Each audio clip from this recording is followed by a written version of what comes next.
हरिओम। ओम आनंद ma'am, Om Shanti ma'am, ओम ज्ञान ma'am, आप सभी दर्शकों का हमारे चैनल पर स्वागत है। आज हम लोग बीएड फर्स्ट सेमेस्टर के अंतर्गत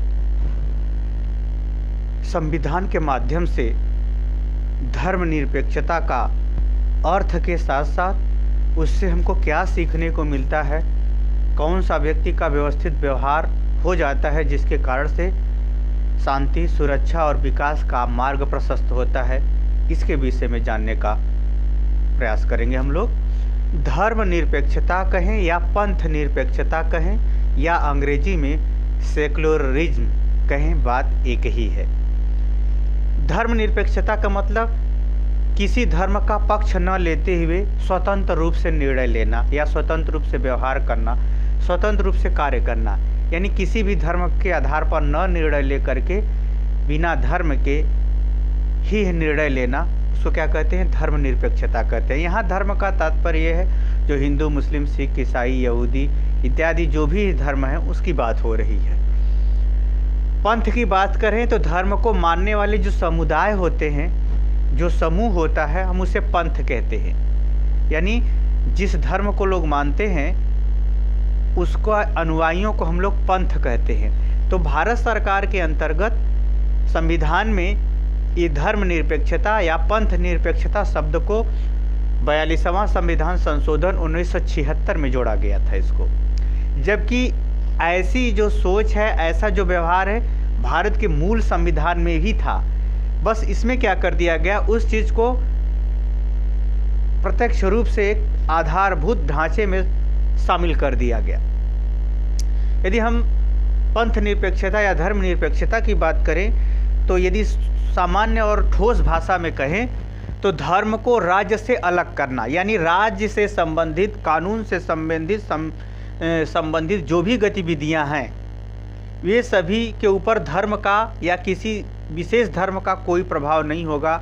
यानी धर्म को राज्य के कार्यों से अलग कर दिया गया।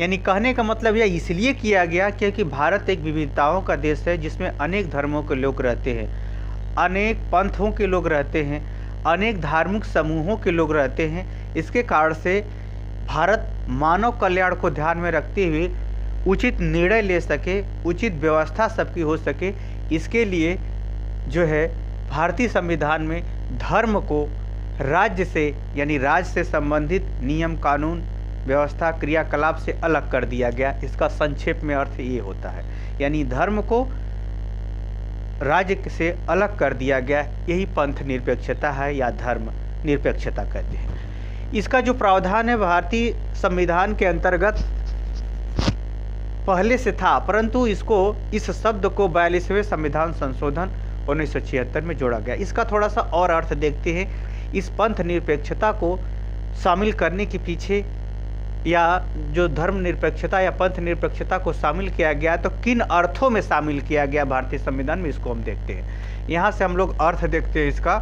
अर्थ क्या है? पहला अर्थ तो यह है कि धार्मिक समुदाय के दबाव को समाप्त करना। पंथ निरपेक्षता का अर्थ है धार्मिक समुदाय के दबाव को समाप्त करना, यानी जिस स्थान पर कोई विशेष धार्मिक धर्म को मानने वाले लोग हैं, जैसे जहाँ पर हिंदू बहुत ज़्यादा है, जहाँ पर मुस्लिम बहुत ज़्यादा है, जहाँ पर सिख ज़्यादा है, वे लोग किसी दूसरे समुदाय, यानी जो बहुत कम मात्रा है या व्यक्तिगत रूप से कोई रहता है, तो उस पर अनावश्यक दबाव डाल के उसके संग अत्याचार या अनाचार या कोई बेईमानी इत्यादि गलत व्यवहार न कर सके, उसको किसी प्रकार का दबाव न डाल सके, इसको रोकने के लिए इस धर्म निरपेक्षता की अवधारणा को भारतीय संविधान में शामिल किया गया। यही इसका अगर दूसरा भी अर्थ देखें, लोगों के द्वारा धर्म के नाम पर दबाव, जैसे धर्म को बदलने के नाम पर, धर्म को अपनाने के नाम पर, या यूँ कहें कि व्यक्तिगत रूप से व्यक्ति द्वारा किसी व्यक्ति पर धर्म के नाम पर भड़का करके कोई अनावश्यक असामाजिक व्यवहार करने संबंधी गतिविधियों को रोकने संबंधी या दबाव को समाप्त करने संबंधी भी अर्थों में इसको शामिल किया गया। वही अगर हम तीसरा देखें तो राज्य के द्वारा धर्म के आधार पर समुदाय पर दबाव को समाप्त करना, यानी राज्य जो है कोई धर्म को नहीं अपनाएगा, ऐसा नहीं कि राज्य कोई धर्म अपना करके अन्य धार्मिक समुदायों पर किसी प्रकार का दबाव डाले, ऐसा न हो। इसके लिए जो है इस पंथ निरपेक्षता को भारतीय संविधान के अंतर्गत शामिल किया गया। यह इनका 3 प्रमुख अर्थों को ध्यान में रखते हुए पंथ निरपेक्षता को धार्मिक संविधान में परिभाषित या अर्थ बताया गया है। अब इससे इस पंथ निरपेक्षता को शामिल करने से जो उत्पन्न होने वाली समस्या करने का मतलब ये है, इस पंथ निरपेक्षता जो भारतीय संविधान में शामिल किया गया वह निम्नलिखित समस्याओं का जो है समाधान करता है। तो किन समस्याओं का समाधान करता है ये पंथ निरपेक्ष, इसको देखते हैं। जैसे आजीविका यानी खान पान रहन सहन संबंधी, कोई अधिक धर्म वाले हैं तो कम धर्म वालों पर दबाव न डालने, इसका भी समाधान करता है। निवास करने, कई भारत में कहीं भी लोग निवास कर सकते हैं, उससे संबंधित कोई समस्या तो उसका भी समाधान। कोई धर्म वाले दूसरे धर्म पर दबाव न डाले, न्याय हो सके सबके संग, शासन व्यवस्था उचित ढंग से सुचारू रूप से संचालित किया जा सके, भावनात्मक किसी प्रकार का कोई किसी को ठेस न पहुंचाए, अत्याचार शारीरिक मानसिक या आर्थिक किसी प्रकार का अत्याचार कोई धार्मिक समुदाय दूसरे पर न कर सके, सब लोग स्वतंत्र रूप से भारत में भ्रमण कर सके, नागरिकता से संबंधित समस्या, संबंधों के आधार पर जो उत्पन्न होने वाली समस्याएं हैं विभिन्न धर्मों के बीच में, चाहे शादी विवाह से संबंधित हो चाहे किसी अन्य चीज़ों से संबंधित हो, उस समस्याओं का समाधान ये पंथ निरपेक्षता के ही माध्यम से होता है। प्रशासन संबंधी क्रियाकलाप भी जो है पंथ निरपेक्षता यानी पंथ निरपेक्षता के आधार पर भी करना सरल हो जाता है। स्वस्थ लोकतंत्र का निर्माण करना, राष्ट्रीय भावना का निर्माण करना, क्रय विक्रय यानी किसी चीज़ को लेन देन में किसी प्रकार का कोई धार्मिक चीज़ बाधा न बने, और जातिवाद इत्यादि की भावनाओं के आधार पर किसी प्रकार का किसी को कोई ठेस न पहुंचाए, इत्यादि समस्याओं का जो समाधान होता है, उत्पन्न समाधान होते हैं। यह उत्पन्न समाधान किसके वजह से होते हैं? धर्म निरपेक्षता के वजह से ही होते हैं। यानी कहने का मतलब ये है, जो समस्याएं हैं इनका समाधान इस पंथ निरपेक्षता धर्म निरपेक्षता रूपी प्रावधान को अपना लेने के कारण से ही भारत के विविधता जैसे देशों में मिलता है। अगर पंथ निरपेक्षता नहीं होता तो इन सब समस्याओं का समाधान भी भारत में सुनिश्चित नहीं हो पाता ठीक ढंग से। अतः जो पंथ निरपेक्षता है इत्यादि समस्याओं का समाधान करते हुए किस दृष्टिकोण को बढ़ावा देता है? मानवतावाद को। एक व्यक्ति के प्रति कर्तव्यों को बढ़ावा देता है।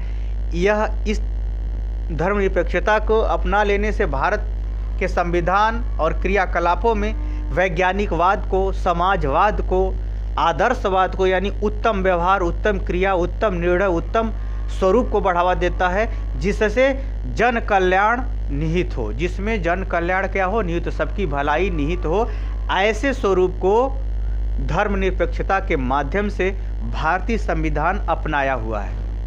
इसको ध्यान में रखिएगा। इस धर्मनिरपेक्षता का ये तो अर्थ बताया, यह इस धर्मनिरपेक्षता से विभिन्न समस्याओं का समाधान होता है, और इस समस्याओं के समाधान के पीछे भारतीय संविधान धर्मनिरपेक्ष के द्वारा विभिन्न दृष्टिकोण अपनाता है। मानवतावाद को, वैज्ञानिकवाद को, यानी जिसको प्रयोग द्वारा, विज्ञान द्वारा, मनोविज्ञान द्वारा सिद्ध किया जा सकता है, उत्तम उस सिद्धांत को अपनाता है। उत्तम समाज की गतिविधियों को अपनाता है, उत्तम अवस्था को अपनाता है, जिससे सबका लोक कल्याण यानी सबकी भलाई हो सके। इन दृष्टिकोणों को धारण करता है। अब हमको देखना क्या है अपने बीएड के सिलेबस के अंतर्गत, इससे शिक्षा क्या मिलती है इसको देखते हैं। इससे शिक्षा इस प्रकार मिलती है, उसको देखते हैं थोड़ा सा। इसको देखते, विविधता में उत्पन्न व्यवस्था एवं व्यवहार, यानी विविधता में जो उत्तम व्यवस्था है, उत्तम व्यवहार को धारण करने के लिए इस पंथ निरपेक्ष रूपी प्रावधान को भारतीय संविधान में अपनाया गया है। ये सबसे बड़ी शिक्षा मिलती है।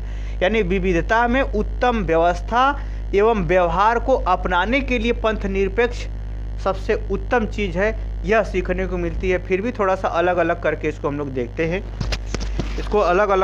देखते हैं, जिसमें है संप्रदाय या धर्म के नाम पर जोर जबरदस्ती को रोकना, यानी कोई किसी के अधिकार या मौलिक अधिकारों का हनन करते हुए किसी के ऊपर जबरदस्ती दबाव नहीं डाल सकता। यह हमको शिक्षा सीखने को मिलता है पंथ निरपेक्षता से भारतीय संविधान के माध्यम से। अगर वही दूसरा देखें, अल्पसंख्यकों के हितों की रक्षा, यानी भारत में जो अल्पसंख्यक है जिनकी संख्या बहुत कम है, वह बहुसंख्यकों यानी जिसकी संख्या बहुत अधिक है उसके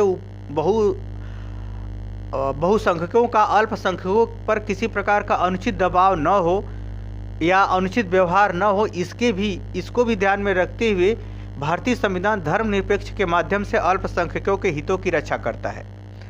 अल्पसंख्यकों में सिख आते हैं, ईसाई आते हैं और जो है मुस्लिम भी आते हैं, तो अल्पसंख्यक जो के हितों की रक्षा करने में सहायता देता है। तीसरा अगर हम देखें शिक्षा क्या मिलती है इसे सीखने का धर्मनिरपेक्षता से, मौलिक अधिकारों की रक्षा।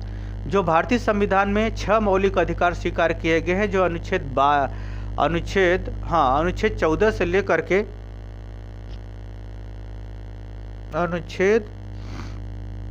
अनुच्छेद 12 से है, नहीं, अनुच्छेद 14 से लेकर के 12 से लेकर के सॉरी जो मौलिक अधिकार है अनुच्छेद 12 से लेकर के अनुच्छेद 35